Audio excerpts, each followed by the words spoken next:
ये आकाशवाणी रायपुर है। प्रादेशिक समाचार बुलेटिन के साथ मैं अभिलाषा शुक्ला।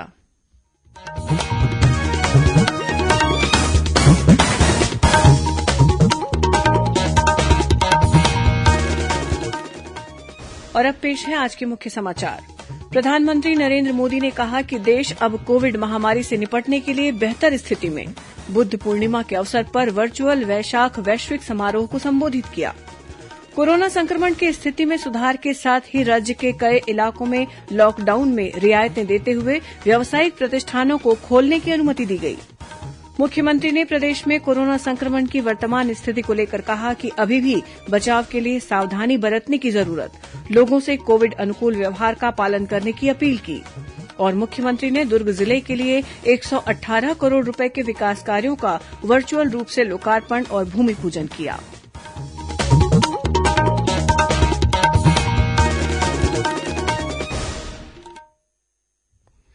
कोरोना संक्रमण में बढ़ोत्तरी जारी है। सभी श्रोताओं से अपील है कि लापरवाही न बरतें, सभी एहतियाती उपायों का पालन करें और 44 वर्ष से अधिक उम्र के जिन लोगों ने कोविड का पहला टीका लगवा लिया है, सही समय पर दूसरा टीका लगवाएं। 3 आसान उपायों का पालन करें और सुरक्षित रहें।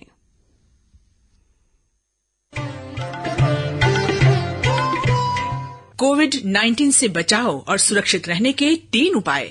मास्क लगाएं, 2 गज दूरी है जरूरी, सुरक्षित दूरी रखें, हाथ और मुंह साफ रखें।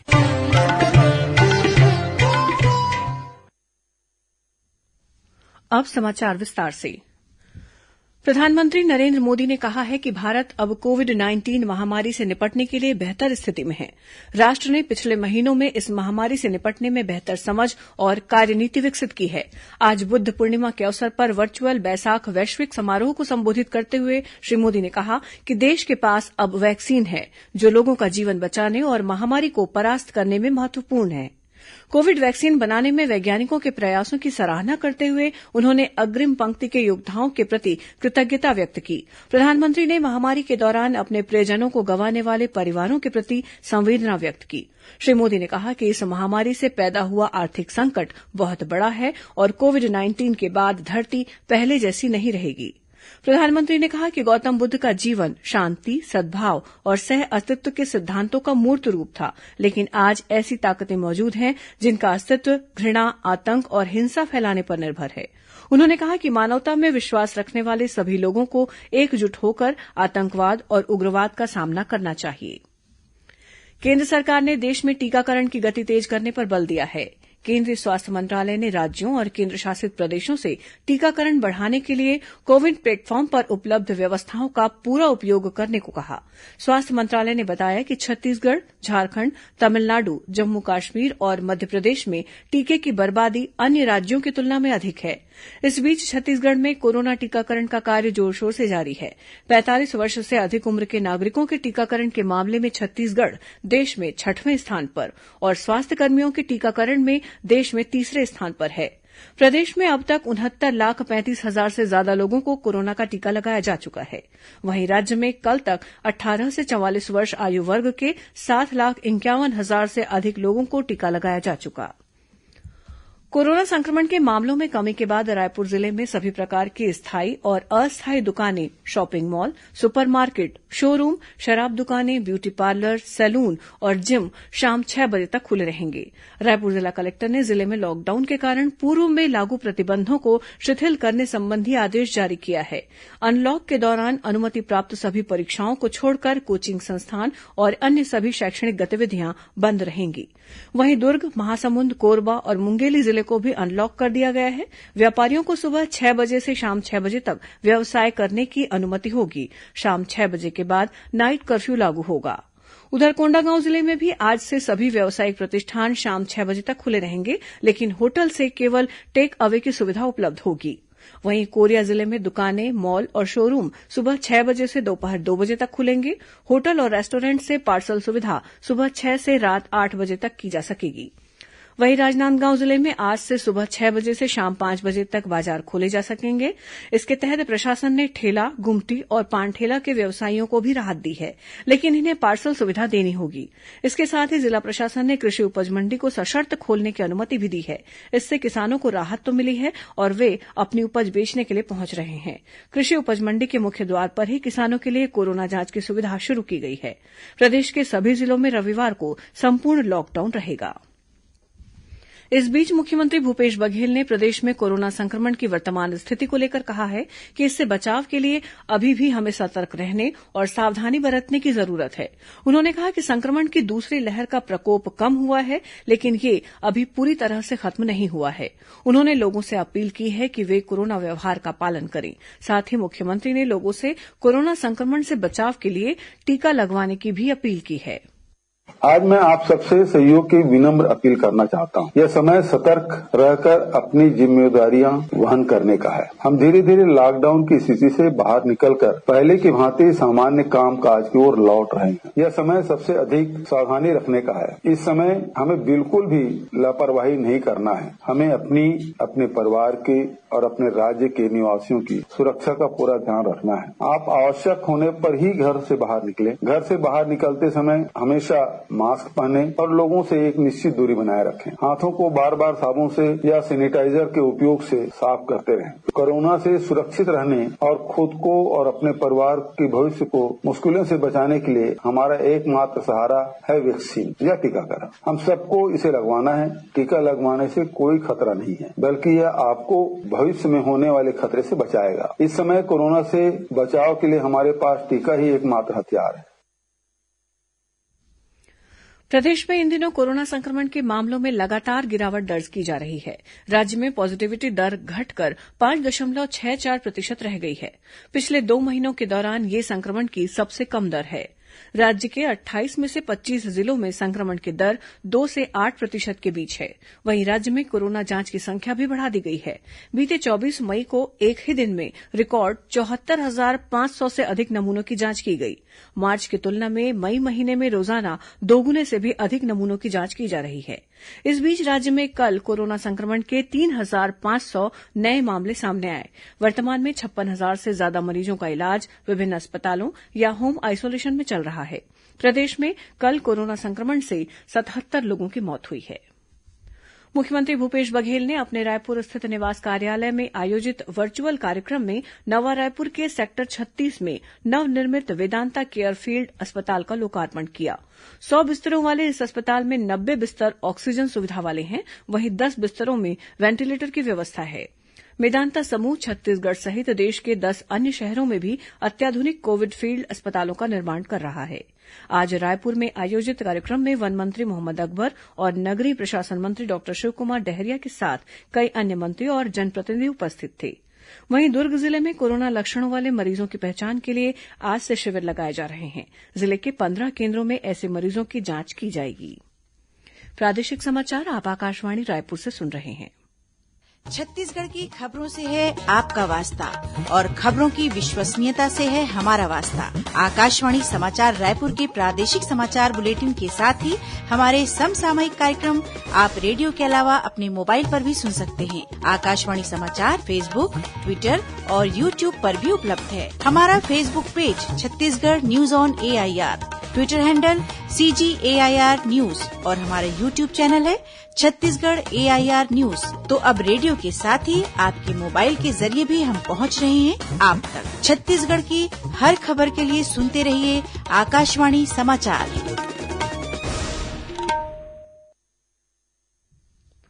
और अब आगे बढ़ते हैं बाकी के समाचारों की ओर।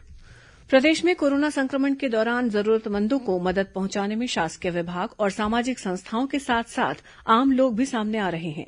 इसी कड़ी में रायपुर पुलिस ने लोगों को जागरूक करने के लिए मास्क अप मुहिम की शुरुआत की है। इसके तहत पुलिस ने आज जयस्तंभ चौक और मालवीय रोड में जिन लोगों के पास मास्क नहीं थे उन्हें मास्क का वितरण किया। साथ ही पुलिसकर्मियों ने लोगों को मास्क पहनने का सही तरीका सिखाया और सैनिटाइजर का वितरण भी किया। मास्क अप रायपुर अभियान 6 दिनों तक चलाया जाएगा। अभियान के दौरान वरिष्ठ अधिकारियों की अगुवाई में थानों में पदस्थ पुलिसकर्मी हर दिन 2 पालियों में अपने अपने थाना क्षेत्रों में लोगों को जागरूक करेंगे। वहीं रायगढ़ पुलिस की ओर से शहर के अस्पतालों को पीपीई किट उपलब्ध कराई गई है। जिले के पुलिस अधीक्षक संतोष सिंह ने अस्पताल प्रमुखों को 500 नग पीपीई किट प्रदान किए हैं। इसी तरह दुर्ग स्थित दाऊ वासुदेव चंद्राकर कामधेनु विश्वविद्यालय की विभिन्न इकाइयों के विद्यार्थियों और कर्मचारियों को कोरोना संक्रमण के दौर में स्वस्थ रखने के उद्देश्य से योग तथा फिटनेस कार्यक्रम शुरू किया गया है। इसका उद्घाटन विश्वविद्यालय के कुलपति डॉक्टर एनपी दक्षिणकर ने किया। उन्होंने विद्यार्थियों का आह्वान किया कि वे योग के माध्यम से खुद को स्वस्थ रख सकते हैं। वहीं भिलाई के सेक्टर 9 अस्पताल के संयुक्त निदेशक डॉक्टर उदय कुमार धाबरडे ने कोरोना संक्रमित मरीजों तक जल्द से जल्द इलाज सुविधा पहुंचाने के लिए एक नई पहल की। उन्होंने प्रदेश के अलग अलग जगहों पर रहने वाले डॉक्टरों का एक ग्रुप बनाया है, जिसके माध्यम से फोन के जरिए संक्रमित मरीजों की काउंसलिंग की जाती है और उनके घरों तक मुफ्त में दवाइयां पहुंचाई जाती हैं। यह ग्रुप अब तक 2000 से अधिक मरीजों की मदद कर चुका है। वहीं दुर्ग जिले में ओम शिक्षा विकास समिति ने मरीजों के लिए जिला अस्पताल को 10 भाप की मशीनें दान की हैं। इधर कोरिया जिले के मनेन्द्रगढ़ विकासखंड में बुंदेली की रहने वाली 100 साल की बुधनी बाई कोरोना से जंग जीत चुकी हैं। उनका ऑक्सीजन लेवल काफी कम हो गया था, लेकिन बैकुंठपुर स्थित कोविड अस्पताल के चिकित्सकों और स्वास्थ्यकर्मियों को द्वारा दिए गए बेहतर उपचार से वे पूरी तरह स्वस्थ होकर अपने घर लौट आई हैं। मुख्यमंत्री भूपेश बघेल ने कहा है कि कोरोना संक्रमण की स्थिति में सुधार के साथ ही अब विकास कार्यों में भी तेजी लाई जाएगी। ये बात मुख्यमंत्री ने आज दुर्ग जिले के लिए 118 करोड़ रूपये के विकास कार्यों का वर्चुअल माध्यम से शुभारंभ करते हुए कही। इस दौरान उन्होंने कहा कि कोरोना महामारी के कारण प्रदेश में विकास कार्य प्रभावित हुए हैं, लेकिन अब इन कार्यों को तेजी से पुनः शुरू किया जाएगा। मुख्यमंत्री ने दुर्ग जिले में कोरोना महामारी पर नियंत्रण के लिए जिला प्रशासन के साथ जनप्रतिनिधियों और सामाजिक संगठनों द्वारा किए गए कार्यों की सराहना की। इस कार्यक्रम में वीडियो कॉन्फ्रेंसिंग के माध्यम से वन मंत्री और दुर्ग जिले के प्रभारी मंत्री मोहम्मद अकबर तथा लोक स्वास्थ्य यांत्रिकी मंत्री गुरुरुद्र कुमार शामिल हुए। भारत सरकार द्वारा आजादी की 75वीं वर्षगांठ को अमृत महोत्सव के रूप में मनाया जा रहा है। इसे एक जन उत्सव का रूप दिया गया है और ग्राम पंचायत तथा विकासखंड स्तर पर जल संचय, संरक्षण और संवर्धन को लेकर विभिन्न कार्यक्रमों का आयोजन किया जा रहा है। इसी कड़ी में हाल ही में कोंडागांव जिले के 60 ग्राम पंचायतों के जिन 100 जगहों पर मनरेगा के तहत कार्य हो रहे हैं, वहां के श्रमिकों को जल संचय, संरक्षण और संवर्धन की शपथ दिलाई गई। जिला पंचायत के मुख्य कार्यपालन अधिकारी डीएन कश्यप ने बताया कि जिले में मनरेगा के तहत 124 ग्राम पंचायतों में 1100 से अधिक विकास कार्य प्रगति पर हैं। इनमें से अधिकतर कार्य जल संचय से जुड़े हुए हैं, जिनमें डबरी, कुआं, चेक डैम, तालाब गहरीकरण, स्टॉप डैम और सोक पिट गड्ढा का निर्माण कार्य शामिल है। इन कार्यों से लॉकडाउन के बावजूद करीब 20,000 से अधिक श्रमिकों को उनके गांव में ही रोजगार मिल सका। इन कार्यों के दौरान कार्यस्थल पर कोविड संबंधी दिशा निर्देशों का भी पालन किया जा रहा है। प्रदेश में किसानों को खरीफ फसलों की खेती के लिए ऋण और आदान सहायता दिए जाने की शुरुआत की गई है। इस साल खरीफ मौसम में सरकार द्वारा किसानों को 5,300 करोड़ रूपये का ऋण दिए जाने का लक्ष्य रखा गया है। अब तक इनमें से 95,000 से अधिक किसानों को 344 करोड़ रूपये से अधिक का ऋण दिया जा चुका है। सहकारी समितियों में खाद बीज का भंडारण भी तेजी से किया जा रहा है। कृषि विभाग ने किसानों से अपील की है कि वे समितियों से अपनी जरूरत के अनुसार रासायनिक खाद का अग्रिम उठाव कर लें, ताकि बाद में होने वाली परेशानियों से बचा जा सके। वहीं प्रदेश में जैविक खेती को बढ़ावा देने के लिए किसानों को समितियों के माध्यम से 10 रूपये किलो की दर से वर्मी कम्पोस्ट प्रदान किया जा रहा है। कोरोना संक्रमण की चुनौतियों और लॉकडाउन के बावजूद राज्य में बेरोजगारी दर को नियंत्रित रखने में सफलता मिली है। Centre for monitoring India economy CMI द्वारा हाल ही में जारी किए गए आंकड़ों के मुताबिक छत्तीसगढ़ में बेरोजगारी दर 3% दर्ज की गई है, जो कि राष्ट्रीय दर 10.8% से काफी कम है। इससे पहले पिछले वर्ष नवंबर महीने में छत्तीसगढ़ में बेरोजगारी दर 3.5% दर्ज की गई थी। सीएमआई के आंकड़ों के मुताबिक छत्तीसगढ़ में बेरोजगारी दर का आंकड़ा देश के कई अन्य राज्यों की तुलना में काफी कम है। कोरोना संक्रमण के इस दौर में लोग ऑक्सीजन के महत्व को समझते हुए पेड़ लगाने तथा इसकी देखभाल के प्रति जागरूक हो रहे हैं। धमतरी जिले में भी वन विभाग, मनरेगा और उद्यानिकी विभाग द्वारा इस वर्ष बारिश के मौसम में बड़ी संख्या में पौधारोपण की तैयारियां की जा रही हैं। वन विभाग ने 8 रेंज के क्षेत्र में 3 लाख पौधे लगाने का लक्ष्य रखा है। और अब पेश है मौसम का हाल। चक्रवाती तूफान यास के असर से आगामी 48 घंटों के दौरान प्रदेश के बलरामपुर, सरगुजा, सूरजपुर, जशपुर, रायगढ़, जांजगीर चांपा और महासमुंद जिले के 1-2 स्थानों पर गरज चमक के साथ भारी वर्षा होने की चेतावनी दी गई है। इसे देखते हुए रायगढ़ जिला कलेक्टर भीम सिंह ने अलर्ट जारी किया है और राहत तथा बचाव कार्य के लिए तैयार रहने के निर्देश दिए हैं। इसके लिए विकासखंड स्तर पर टीमें गठित की गई हैं। वहीं सरगुजा जिले में भी विशेष एहतियात बरती जा रही है। जिला कलेक्टर संजीव कुमार झा ने शहरी क्षेत्रों के साथ ही गांव कस्बों की स्थिति पर नजर रखने के लिए अलग अलग टीमें गठित की हैं। कल जिले में 50 से 60 किलोमीटर प्रति घंटे की रफ्तार से तेज हवाएं चल सकती हैं। अब कुछ अन्य खबरें संक्षिप्त में। भारतीय पुलिस सेवा के 1985 बैच के अधिकारी सुबोध कुमार जायसवाल को केंद्रीय अन्वेषण ब्यूरो सीबीआई का निदेशक नियुक्त किया गया है। राज्यपाल अनुसुईया उइके आज अखिल विश्व गायत्री परिवार शांति कुंज हरिद्वार के तत्वावधान में राजभवन में आयोजित गायत्री यज्ञ में शामिल हुई। इस यज्ञ का आयोजन छत्तीसगढ़ सहित देश भर में कोरोना संक्रमण से मुक्ति की कामना के साथ किया गया। रायपुर जिला कलेक्टर डॉक्टर एस भारतीदासन ने छत्तीसगढ़ कस्टम मिलिंग चावल उपार्जन आदेश के प्रावधानों का उल्लंघन करने पर 11 राइस मिलों के नाम काली सूची में दर्ज करने के निर्देश दिए हैं। सुकमा जिले के चिंतलनार इलाके से सुरक्षा बलों ने एक माओवादी को गिरफ्तार किया है। इस पर कई माओवादी घटनाओं में शामिल रहने का आरोप है। अंबिकापुर में एक शादी समारोह में बिना अनुमति डीजे बजाने की शिकायत पर जांच करने पहुंचे पुलिस दल पर ग्रामीणों ने हमला कर दिया। घटना में 3 पुलिसकर्मी घायल हो गए हैं, जिनमें से एक की हालत गंभीर बनी हुई है। इस मामले में पुलिस ने 3 महिला सहित 16 लोगों को गिरफ्तार किया है। और बालोद जिले के पसौद गांव में एक किसान के धान खरही में आग लगने की खबर मिली है।